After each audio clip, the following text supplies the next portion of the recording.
Okay, we have a new episode for you guys today, and this guy that comes on here today, Tom is gonna talk about. We have two subjects in this world. If you talk about them, you will put in the gulag. They will put you in the gulag. And this subject is the climate change or the vaccines. And today we're gonna ask some questions about climate. Are we going to die in the coming 2 years or no? Or how is it looking? So welcome, Tom. Introduce yourself and tell me a bit about yourself. Yeah, my name is Tom Nelson. I am a new podcaster and a independent researcher on the climate debate issue. I've been looking almost daily at this issue for 15 plus years. I started out blogging on Blogspot, and now I'm on Twitter a lot. So the thing I really like to do is just to go down every rabbit hole of the climate debate and try to see what is the reality. So constantly we're told that the crop yields are going to get worse and the storms are going to get worse, floods, droughts, etc. All of those things, I've been down all those rabbit holes and none of them are getting worse. That's my number one thing I would like to get across right away, is that if you look at the actual data, nothing is getting worse. CO2 is not the climate control knob, and there's nothing wrong with the weather or the climate. That's my major point.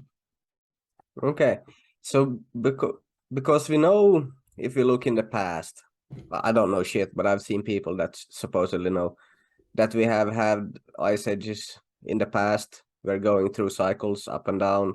Yes. And at this moment, as I understand it, we're coming out of an short ice age or something like that. Yeah, we're coming out of the little ice age. So it wasn't a real ice age, but it was cold for maybe, I don't know what, a couple hundred years, ending around 1850 or so. It was definitely colder then than it is now. And we went through a cold period from maybe from 1940 to 1975, it cooled. It was definitely colder in 1975 than it is right now. And so it just depends on which starting point you use in terms of, is it warmer or colder now than it used to be?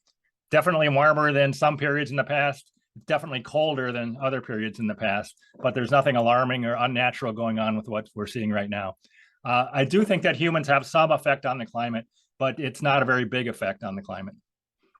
Okay, so that brings us directly into the hockey stick. First of all, can I find the original emails where they texted back and forth and conspired to make the hockey stick, or is that something we just have to believe happened? That's a great question. I have all sorts of posts that feature all sorts of the information from the emails on my Blogspot account under my ClimateGate tag out there. I have hundreds of posts about that. But I don't know right now at this moment if all of those ClimateGate emails are available anywhere publicly.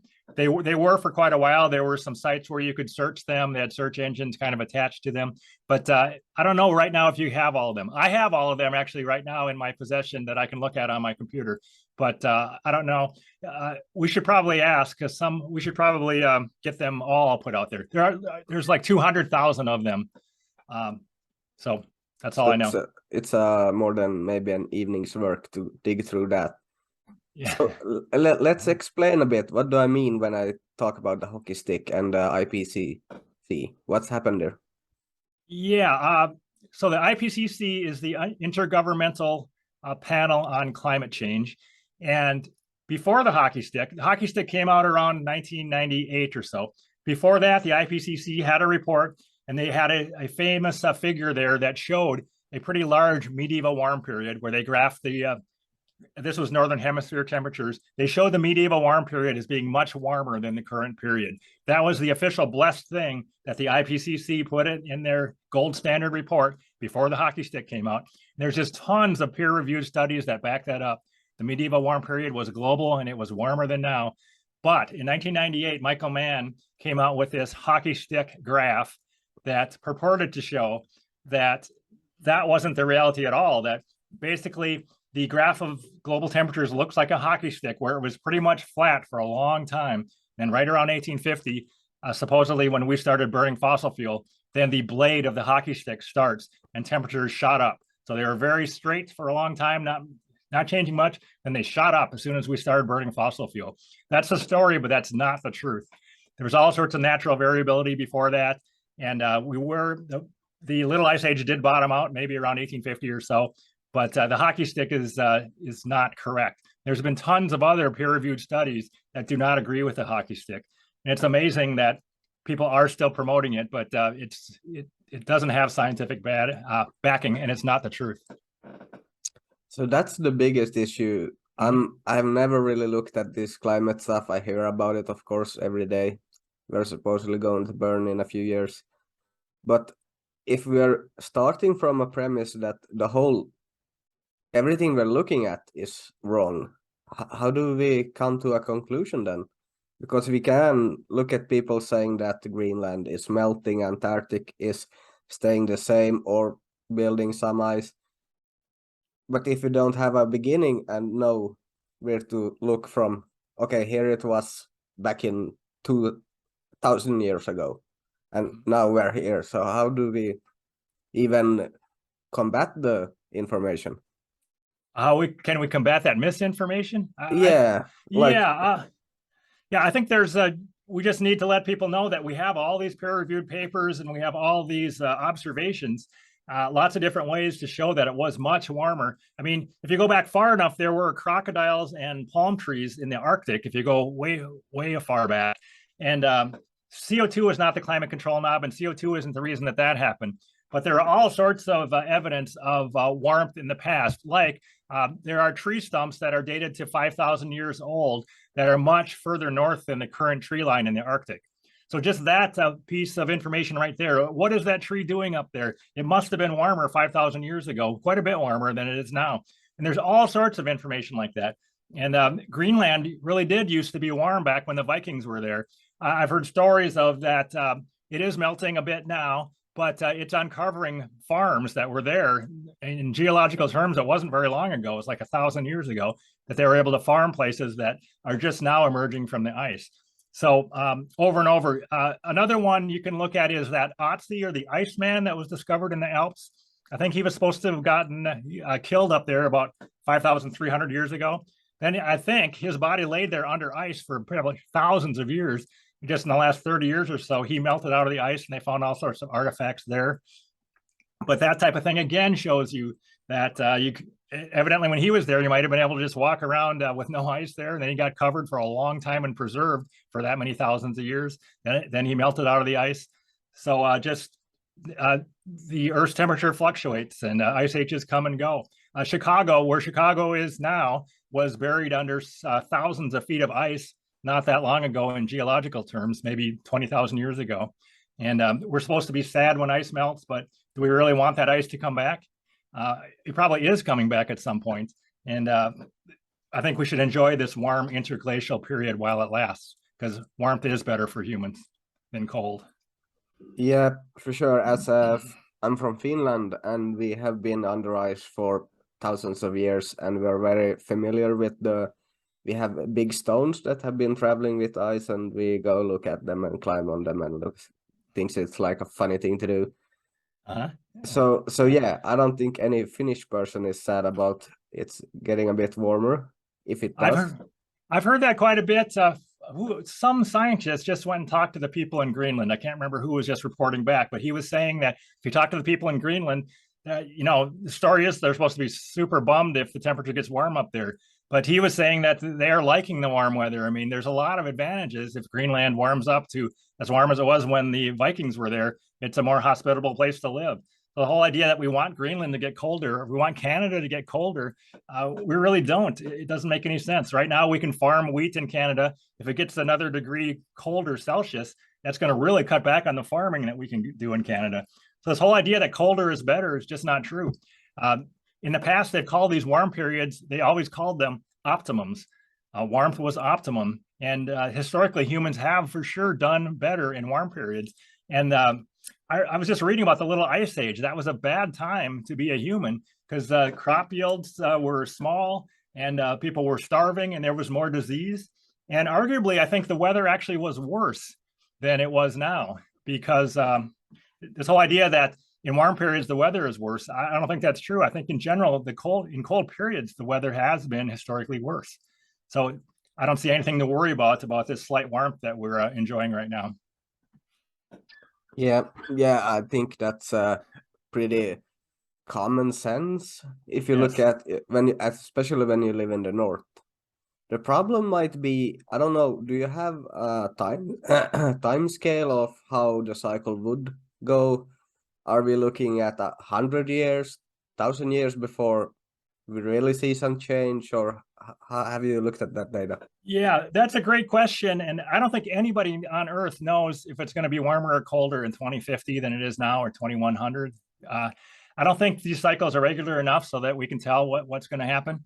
A good guess would be that it's going to be kind of the same in 2100 as now, just because it doesn't generally change by huge amounts of degrees centigrade in 80 years. Um, so yeah, there's all sorts of cycles happening here. There's a guy named Brian Catt that thinks that he has some handle on different cycles, and it's a matter of figuring out if there's, let's say you have three major cycles, and you have to figure out how long each one of these cycles is. Then you try to figure out at the points where they line up, that's when it gets really warm. There are other points where they line up and it gets really cold. But you know, Earth's climate is so complicated that I don't think we can model it. And I think there's always things going on that we don't fully understand. And there's changes in the sun that happen. It's just incredibly complicated. There's ocean currents that are changing, and then there are changes in vegetation, and there's changes in human activity and Earth's magnetism. And this whole idea that we can model it and completely understand it, I just think we're not going to understand it for sure. We don't now, and in the near future, I think we're not going to either. It's the most complicated thing that we've tried to model by far. And I've talked to some people that say it's even hard to model just a roulette wheel. If you just have a roulette wheel and you got the ball bouncing around in there, just modeling that about where that ball is going to go, it's pretty hard to do. And then Earth's climate is just many orders of magnitude more complex than that. So, and then Christopher Monckton has said, and I think he's right, that even if you did understand all these factors and all the feedbacks between them, we still don't even know the initial state of all the variables. And there might be 1,000 different things that are important in climate. And at any one moment, to get the modeling right, we have to know the exact state of each one of those. And we don't really know the exact state.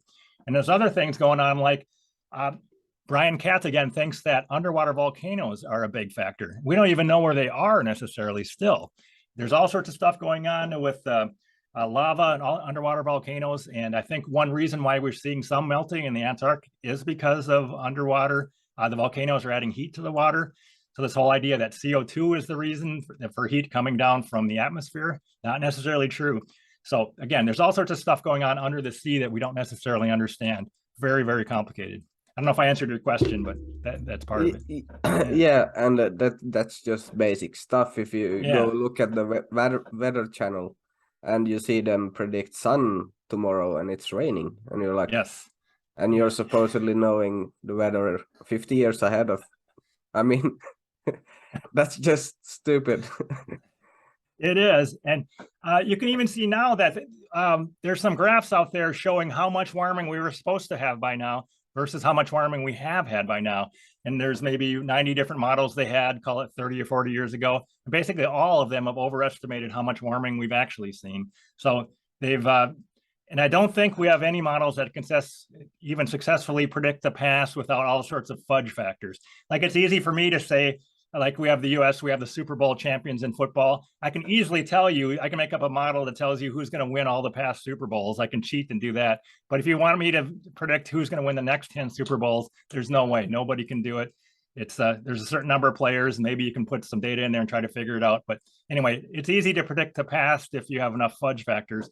But to predict any complicated system, what's going to happen in the future, we just can't do it yet. Same with the stock market, all sorts of things. It's very hard to predict the future. So have you a clue? How are they doing it when they come out with some numbers? Do they just make stuff up, or? Well, yeah, I haven't actually looked at the climate models. Gavin Schmidt not long ago said it was 1,000,000 lines of Fortran code. That is what they're using. So I have heard people who have more insight into it say that they're just using fudge factors, and they already know exactly how Earth's climate, or they want to make it look like let's say the GISS temperature record. They know how it should look. So of course you can go in and tweak and make fudge factors and make your model match up to the past, but that has no real relevance in trying to figure out what's going to happen in the future. So I think they think that basically CO2 is the climate control knob. So if we know how many parts per million of CO2 we have in the atmosphere in 2050, then we can just use that to figure out how warm the Earth is going to be in 2050. But that's basically assuming that nothing else happens. There's all this other stuff happening. There's changes in solar activity, and I don't know if you've heard much about cosmic rays. I think one of the best theories I've heard is from Nir Shaviv talks about it. Super brilliant guy with an Israeli background. He's talking about how changes in our galaxy, solar changes, etc., change the amount of cosmic rays that come in and hit the Earth's atmosphere, and that changes the Earth's cloudiness. And a lot of people think that a key factor in what is making the Earth's temperature fluctuate is changes in cloudiness. Nobody really understands it, but it may be, I think they may be right that the change in cosmic rays is a big factor in changing the Earth's cloudiness. And there are periods where the Earth, for some reason, the Earth is not very cloudy. And then if other periods, the Earth, there's a lot more cloudiness. It makes a huge difference. And we don't understand it. A lot of climate modelers admit we don't understand clouds. So if you're trying to figure out what's going to happen in 2100, you don't understand clouds, it's kind of like a roulette wheel. You don't know what's going to happen. We're just going to have to wait and find out, see what the clouds do. It sounds like Bill Gates have heard about that guy, because he was trying to dim the sun. So I'm guessing he took inspiration. I think that's one of the worst ideas I've ever heard, to dim the sun. Yeah, I think we don't want to do that. I can't even imagine that they're thinking about doing that. I think it's insane to think about doing that. Yeah, it was a Swedish project. I think they. I don't think it went forward, but I hope not. He tried to. So when we talk about CO2, my family is growing tomatoes, and they have a greenhouse, and so I'm very familiar with the use of CO2 to make it. Oh, so you can harvest all year round if you really want to. So interesting. One would think most of the people looking at that would be like, well, if we use that in the greenhouse and it grows, like we take tomatoes every other day. And if you put them outside in Finland, you are lucky if you get potatoes once a year. So interesting. So the warmth plus the CO2 and keeps it growing a lot. So are you artificially pumping CO2 in there to make them grow better? Yeah, they have big tanks outside. Interesting. Okay. And do you know what parts per million you like to have in there for optimum growth? I have a number in my head. I'd like to know what your number is. I actually don't know that. I just been the worker. I don't know the ins and outs of that, but I should have asked when I heard about it. But I've read. I think somebody was saying that it costs quite a bit, or you want to make sure to not pump too much in there just because you don't want to waste your money. But I've heard something about maybe 1,500 parts per million. Maybe it depends on what crop you're trying to grow. But I have heard the number 1,500 parts per million is a good number to make your crops grow fast in a greenhouse. But whatever that number is, it's a lot more than 420, which is about what we have right now in our atmosphere. We have maybe 420. I think Will Happer was on my podcast, and I believe he said that there was a paper that said that worldwide wheat yields might have grown as much as 30 or 40% just because of the additional CO2 that's in the atmosphere now versus the CO2 in 1850. So CO2 is not the climate control knob. It has some effect on climate, but I think it makes a huge difference. It's great plant food. So our crops are growing a lot better in general at 420 parts per million CO2 than they were at 280. And there is significant greening on Earth. Trees have more leaf area, and the foliage is growing better because of that CO2. So that's a huge plus. I think people are talking about the negative effects of 420 ppm CO2 and how great everything would be if we could go back to 280, but I think that's absolutely not true. I think it would lower our crop yields, and then if we did get a little bit of cooling with that, then that would shorten growing seasons. So if we want more food, I think we want more CO2 in the air, and longer growing seasons are a good thing, not a bad thing. Yeah. So if one would be conspiratorial here, if they are trying to lower the CO2, isn't that to make sure they can say, look how bad it is because they lowered it? So now they have famine and they have problems with the weather. Yeah, I hate to even think about what's actually going on in people's heads, but if you were trying to damage humanity, getting rid of the CO2 in the air, if you're trying to kill everybody, that would do it if you get it low enough. People are saying that we're close to CO2 famine, that if you get down to maybe 180 or something, then things really would, life on Earth would really struggle. So we are way closer to a CO2 famine and then having too much CO2, because there's estimates that in the past, maybe when the dinosaurs were walking around, maybe there was more like 4,000 ppm. I don't think anybody really knows, but back when the dragonflies had 6-foot wingspans and the plants were huge and animals were huge, there probably was a lot more CO2 in the air, and life was doing great back then with more CO2 because it's not pollution. I mean, they constantly in the propaganda, they're trying to make you think that CO2 looks like black smoke that's coming out of a smokestack and it gets your clothes all dirty and it's a pollutant, but CO2 is not a pollutant. And you're probably aware that as you and I are sitting here talking, there's 420 ppm CO2 maybe outside, but coming out of our mouth is 40,000 ppm CO2. So it's like a factor of 100. And when you're giving somebody mouth to mouth, you're actually breathing 40,000 ppm CO2 into their lungs. So, and I have heard, and it's probably true, that if you have a house plant and you're talking to it, you're supposed to talk to your house plant. It probably does help with a little bit. If you have 40,000 ppm CO2 from your breath, that plant is getting a little extra plant food. So CO2 is a good thing, bottom line, not a pollutant. Yeah. Mm. So I was watching your debate with Gerald Kutney. Yes. And is that how everyone on the other team is talking? Because that was like hearing a 5-year-old child trying to get through an interview. I don't know.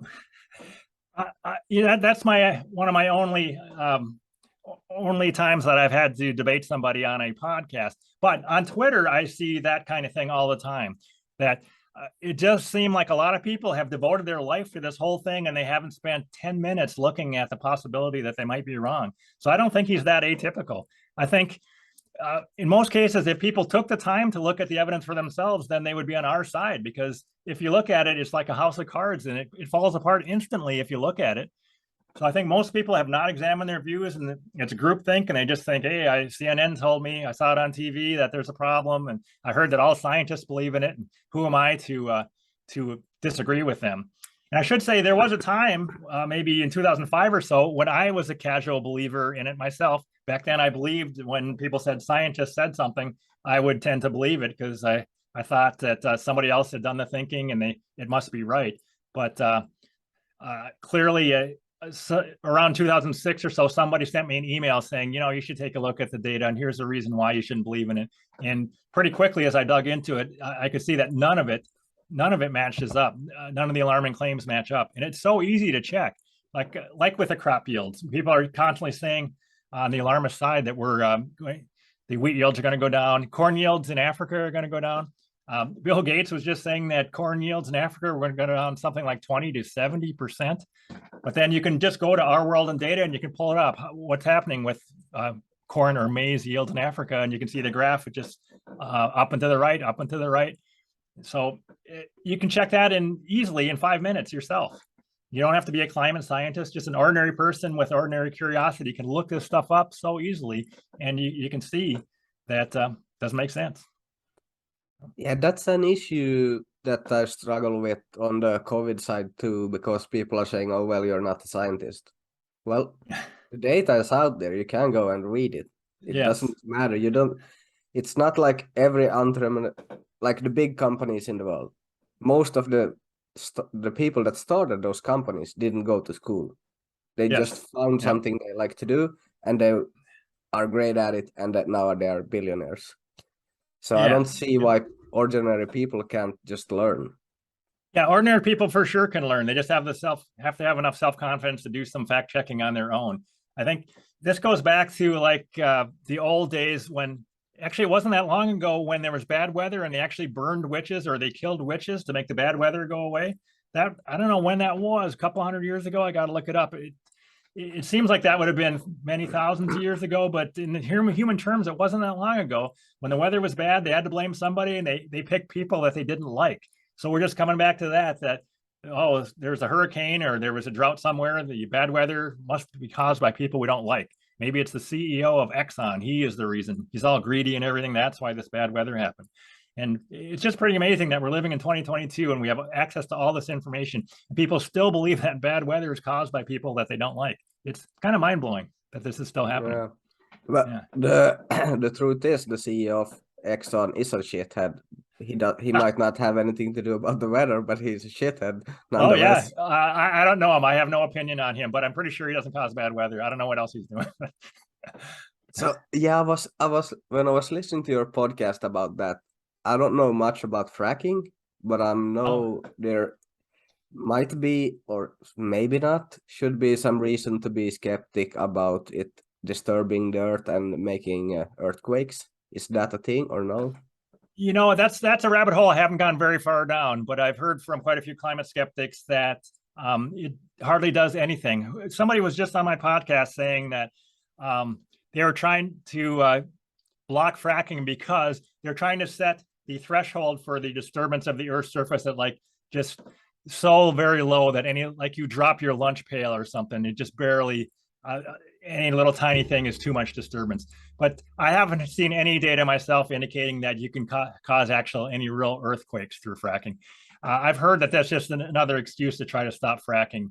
And anyway, I haven't seen any evidence. If anybody has any evidence, I would like to see it that fracking can cause earthquakes, because I'm not buying it. Yeah, maybe the people in Oklahoma or wherever they're doing it can get back to Yeah, us on that one. yeah. I did just hear as an aside that there was some huge earthquake in Missouri, in the center of the U.S. back in maybe 1815 or so. So if that happened again, for sure they would try to blame it on fracking. I mean, sometimes earthquakes, really bad ones, happen in really odd places, but um, I'm very doubtful that fracking is the reason. So anyway. Yeah, we actually had some earthquake too here in Finland, and I think we haven't had one in like 100 years. But Oh, okay. I'm not sure how much climate change they put in there. Maybe something. I was just looking at it briefly, and I was like, I didn't know about anything, so I Oh, just moved on. well, weren't they trying to say that climate change causes earthquakes because it melts some ice and then there's less weight on the crust? So then that change in Earth's crust causes earthquakes. I've heard that argued that way, but They yeah, might have gone yeah, that route. I didn't look okay, into it too much. I was okay, like, okay, let's hope it's not get too bad. But yeah. so I was Okay. looking, maybe is it 2 months ago when the paper from the Nobel laureate, he's a guy, Ivar Gaver, that Yeah. came out with a group of people that he had some few points about CO2 is good for you and climate change is not a thing. How are they getting anyway? Have you seen them breaking through some media? Do you know? That was I don't know about that. That was not in any way related to Clintel, right? I've just been hearing about Clintel quite a bit. I don't know if his name is on there, but that the whole Clintel thing is making a little bit of headway. I have to It's look that one up. clintel.org, yeah, the webpage for Clintel, yeah, yeah. yeah. It's funny that you mentioned that because I just had Michelle Sterling on my podcast yesterday, and she helped to get Clintel a bunch of publicity for that. She said she took that declaration and she mailed it to over 500, or she sent it to over 500 media organizations, and zero of them did anything. They basically, none of them did. So all she did is she took it and for 5 minutes, she just read that declaration and did a YouTube video, and she got over 700,000 views of that video. I'm very impressed by that. It sounds like people on Facebook were looking at this and going, she's making some pretty good points here. And they were passing it around and just organically without any major media, without anybody spending any money on it. It got 700,000 views. I'm loving that. But then she said Facebook didn't like it because it wasn't the preferred narrative. So now Facebook does not let you share that link. So if you try to share it on Facebook, they say, whatever, this is misinformation. You could get deplatformed. So they really cracked down on it. As far as I know, I mean, I just tweeted that link yesterday, so Twitter is not censoring that link. However, they might just not be showing that link when I tweet it. I don't know who's actually seeing that tweet. But anyway, Clintel, the fact that she got 700K views on that makes me very, very happy. So, Yeah, maybe we yeah. should, if it comes up here, read what these guys had to say. Let's screen Okay. share with sound, share. So they have, it's not too long. Mhm. As you are the guy with fluent English, Okay. let's see, where is the points? Are they right in the beginning? Where were they? I think some of them Oh, went by here, there. yeah. Yeah. Yeah, these are the major points. Do I need Yeah. to zoom in for you? No, I can read it. Should I read it a little bit out loud here? Yeah, take Yeah. the at least the Yeah. like the bullet points. Okay. Yeah. The major headline is there is no climate emergency. The first paragraph, climate science should be less political, while climate policy should be more scientific. Scientists should openly address uncertainties and exaggerations in their predictions of global warming, while politicians should dispassionately count the real costs as well as the imagined benefits of their policy measures. And then a major bullet point here, natural as well as anthropogenic factors cause warming. Warming is far slower than predicted. Climate policy relies on inadequate models. CO2 is plant food and the basis of life, of all life on Earth. Global warming has not increased natural disasters. And then the last one here, climate policy must respect scientific and economic realities. And then they say there is no climate emergency. There is no cause for panic. We strongly oppose the harmful and unrealistic net zero CO2 policy proposed for 2050. Go for adaptation, not CO2 mitigation measures that are damaging as they are costly. So that's mostly it there. Yeah, this whole idea that we should adapt instead of trying to prevent bad weather, we should be prepared for bad weather. Yes. Yeah, And there's sure. Ivar at the top here. Yeah. Yeah. And these guys, at least some media should have some questions. It's not like it's me and you asking questions. We have Nobel Right. Prize winning people Yeah. asking questions. Yeah, isn't it? It's amazing that she would send that out to 500 orgs and none of them would. Nobody's interested. It's pretty amazing. And I don't know what it takes to break through into the mainstream, because I think BBC has a policy that they're not going to listen to any of these silly climate skeptics. I think that's just, I think it's a policy that's written down possibly at BBC. Pretty amazing. Yeah, one would actually try if I think it would be easy to find if you looked at BBC or some of the bigger organizations. I think they would be like in cahoots with the CO2 companies that are going to make the credit score for CO2 for you. And I guess they have stakes in those companies. It doesn't make sense otherwise why they would be so.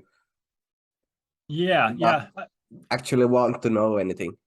I think I don't know if I heard you talk about this on one of your podcasts. I was watching your podcast talking about the possibility of this whole central bank digital currency where they're keeping track of what we're doing CO2 wise. And we can only maybe buy so much meat per week and we can only fly once a year and all this stuff. I don't know if that was you talking about that, but I think there are a lot of people. Yeah, I think there are a lot of elites that would like to control the little people that way. And I would guess that Bill Gates is not going to only get to fly in his plane once a year. He's going to get a special carve out to do whatever he wants to do.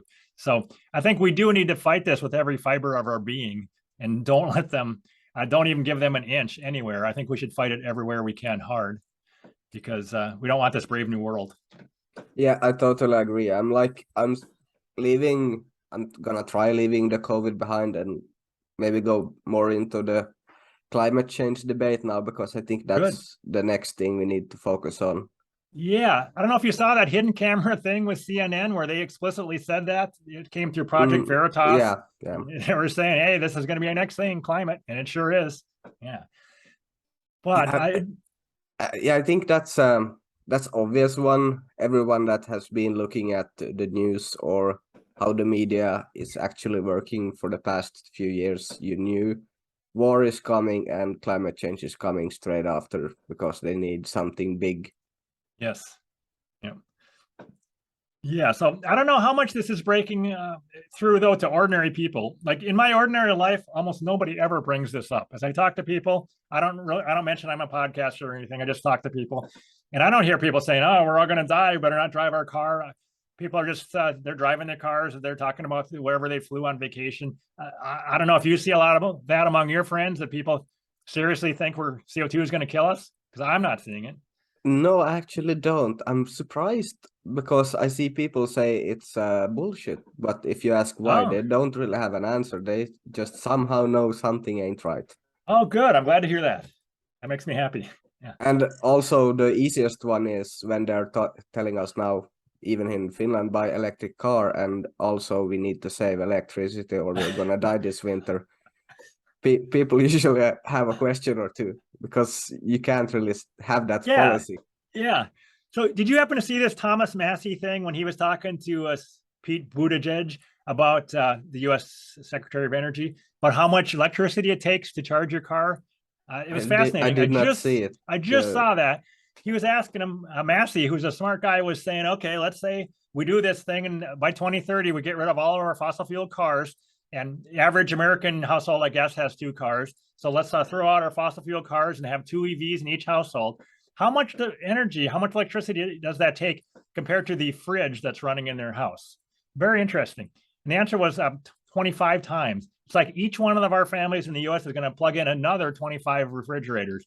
And then we're going to plug them all in, and we're going to see, is the grid going to be able to take that or not? I think that's a great point. This is supposed to happen by 2030. We're going to put 25 more fridges in everybody's house in the US, and we're going to try to keep the grid going. And we're going to try to do this with wind and solar power. It's just completely crazy. And it's amazing. People just haven't thought it through. It's like there are no adults in charge.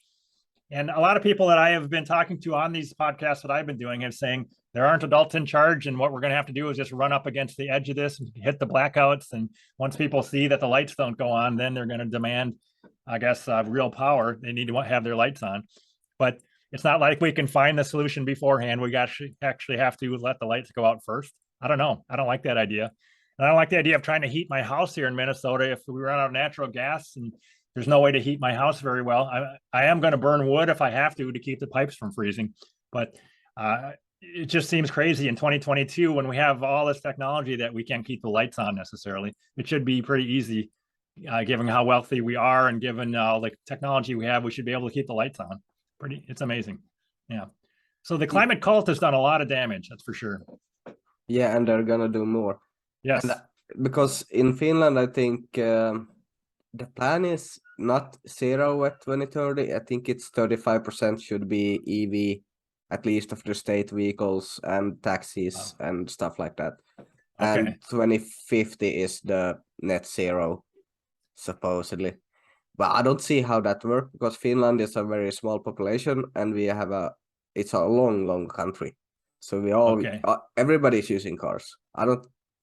Nobody around me is rich enough to buy an EV car. It makes no sense. Yeah. And nobody says, okay, let's say we get rid of all the cars in Finland. What's the benefit in 2050? What's the difference in global average temperature? If you drive your cars as normal between now and then, if you don't drive any car, it's I don't even know what the number would be. It's got to be way too small to measure anyway. For all that pain and all that change, there's not going to be any measurable change. I don't know if we quit driving all automobiles in the whole world between now and 2050. I'm not sure how much difference even that would make. I don't think it would have any benefit. It would not have any beneficial effect on the climate. Probably not even, I don't know if it'd even be measurable. Yeah. Because the whole idea that let's say we do avoid 0.05 C of warming by 2050. Is that a benefit? Since warmer is better than colder, I would argue it's not even a benefit. Yeah, and also if you're looking at just CO2, if Finland stops driving, then US puts one tanker out in the ocean and drives around the world to start some war. And that's absolutely. The CO2 we're gonna use in the coming 100 years. So I don't know. Yes, exactly. Yeah. Well, I'm glad your friends don't believe in it. That makes me happy. Yeah, I don't know. I'm so confused about that because they all got vaxxed, and not all, but most of them. Yeah. Okay. Stuff like that. So I don't see why the climate issue is like not working. It's weird. Okay. I mean, are they still lining up? Are they going to get 10 vaxes if they're told to, do you think, or are they done at some point? I think most are done now, but they went for 3. Yeah. And the 4th one is going to be a rough one to get through to the people. Okay. Good. Yeah. Definitely. So let's see. I'm so new at this topic, so I don't really have too much questions. So do you have any specific points you like to push that people should know about? Oh, I do. I think I've mentioned most of my standard points here, that there's a bunch of assumptions here we're all supposed to believe, like the Earth is currently too hot. That's supposed to be a bedrock assumption, but there's no evidence that the Earth is currently too hot. it's fine. The global average temperature is maybe 58 degrees Fahrenheit. I think that's something like 14 C. So the whole idea that it's too hot, it's not. Then we're supposed to be experiencing a climate crisis. But if you look at the data, there's absolutely nothing. There's no crisis at all. The bad weather is happening. So what? I mean, it's no worse than it ever was. But one reason why we're hearing so much about bad weather is that we have modern technology. If there's something terrible happens 10,000 miles away, we can find out about it right away now. And it wasn't that long ago where humans had no idea what was going on the other side of the world. And the only bad weather they knew about is the bad weather that was in their local area. And I am seeing that we can record a lot more hurricanes now because we can find out if there's a hurricane right in the middle of the ocean that never hits land. We can name that and we can write that down. And look, we found a hurricane. But as of for comparing that to 1850, when we weren't writing down hurricanes that nobody knew about in the middle of the ocean. So some of that is better reporting, that we have better data to be able to note bad weather when it does happen somewhere. Anyway, the next one is the weather is getting worse. That's supposed to be a bedrock assumption. It's not getting worse. I constantly challenge people on Twitter, what data should convince us that it is getting worse? And I've looked everywhere for 15 years. I'm looking at all the data and it's not there because the weather is not getting worse. Next one is CO2 is the climate control knob. That is, a lot of politicians are just operating on that assumption that all we got to do is control CO2 and that is going to control the Earth's temperature. And again, completely untrue. Then the next one I did not mention yet is climate science is supposed to be basic physics. And that is tremendously far from the truth. That it's pretty interesting that we have all these people who are climate scientists and they're paid to study climate science. If it's just basic physics, then we should be done. Basic physics is pretty much settled and we wouldn't have to have all these climatologists. But anyway, a lot of decorated physicists don't believe in the climate scam. Like Freeman Dyson passed away not that long ago. He was one of the most decorated physicists we've had, and he was very skeptical of the whole climate thing. The whole thing, you're supposed to believe that you're denying basic physics if you don't believe in the scam. I mean, we've got these people who have won all these awards as physicists, and if they don't believe in it, clearly the reason isn't that they don't know basic physics. Climate science just is not basic physics. Okay, then the last one here is that almost all experts are supposed to believe in that first 5 things I talked about. Almost all the experts are supposed to believe, but they don't. A lot of these consensus studies have been completely gamed, just like about everything in the climate world that's supposed to sell the climate crisis to you has been gamed.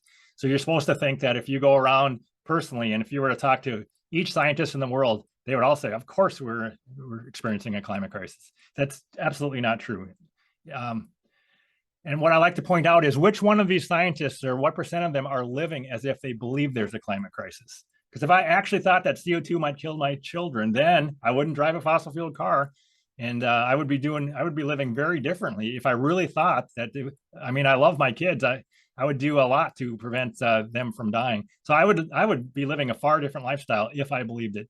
And so I think a lot of climate scientists, even the ones who say that they believe it, they don't believe it enough to change their own lifestyle because deep down, I think even they don't actually believe it. So anyway, that's all I got for that for now. Yeah. Yeah, that's the biggest issue I have with the so-called elite that are gathering for the climate summits and flying 200 private jets. I'm like, at least a few of you guys live in the same country. Can't you take the same plane if this is like the biggest if issue? it's that important? Yep. And then I like to read the books from the other side. Like I've read a bunch of Al Gore's work, and he's advising that the little people, us, should take long haul buses to prevent bad weather. We want to travel 500 miles, take a bus. He actually said that.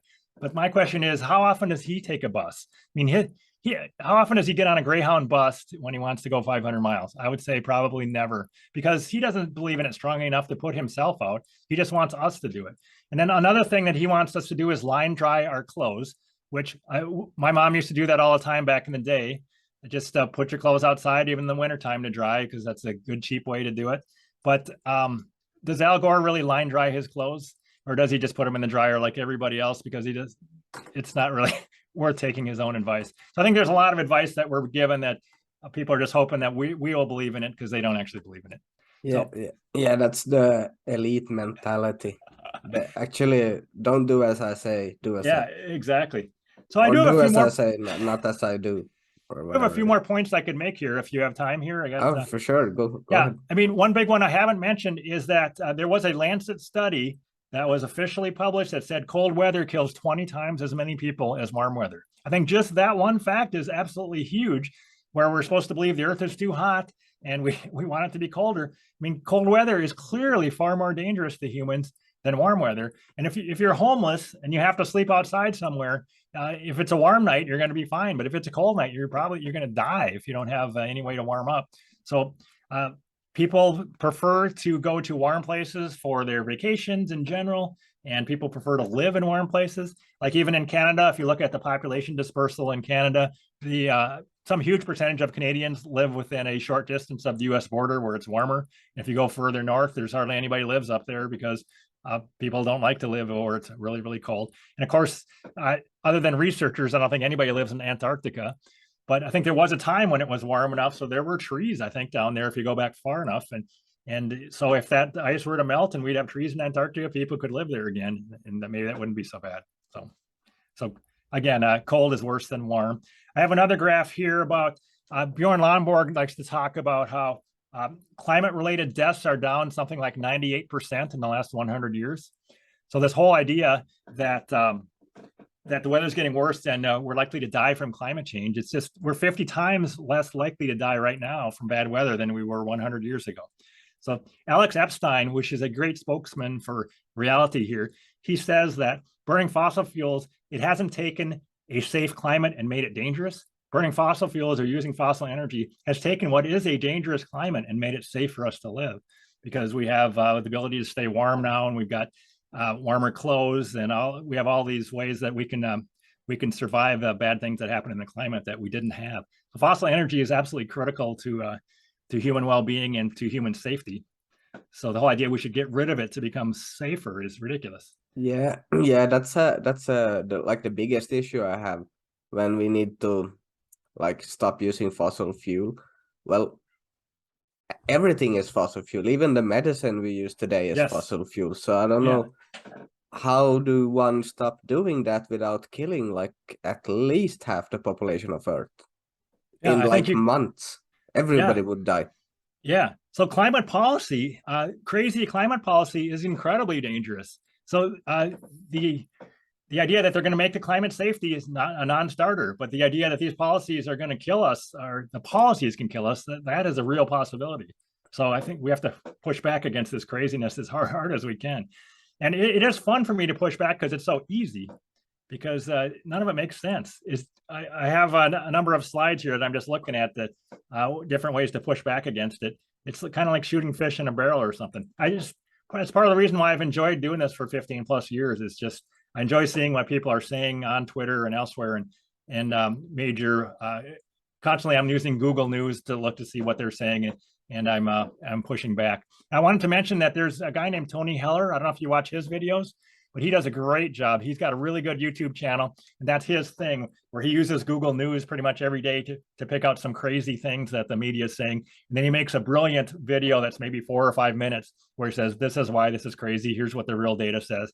And he's got like 118,000 subscribers. He's really breaking through with all sorts of reality.